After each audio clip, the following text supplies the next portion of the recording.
Welcome back to the channel. Today, we're diving into a super important topic for all you English learners out there: when to use ing forms or infinitives after verbs. Trust me, this is one grammar point you'll want to get right. So first things first, what exactly do we mean by ing forms and infinitives? Well, ing forms are simply verbs ending in ing, like swimming or reading. Infinitives, on the other hand, are the to form of the verb, like to swim or to read. Simple enough, right? But here's where it gets a little tricky. Some verbs are followed by the ing form, while others take the infinitive. And some verbs can actually take both, but with a change in meaning. Let's break it down. First, let's talk about verbs that are followed by the ing form. Think about verbs like enjoy, admit, and avoid. For example, you would say, I enjoy swimming, or she admitted stealing the cookie. Notice how the verbs enjoy and admit are followed by ing forms. Got it? Awesome! Now let's move on to infinitives.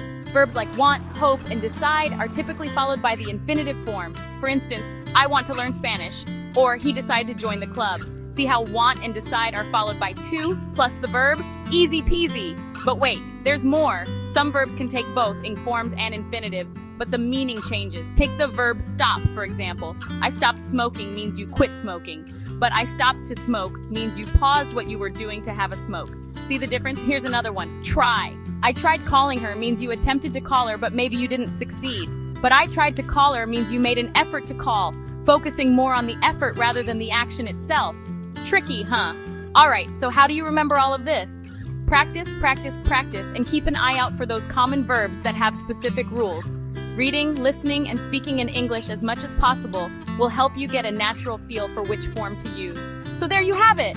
A quick rundown on when to use ing forms and infinitives after verbs. If you found this video helpful, give it a thumbs up, and don't forget to subscribe for more language learning tips. Thanks for watching, and I'll see you next time. Bye!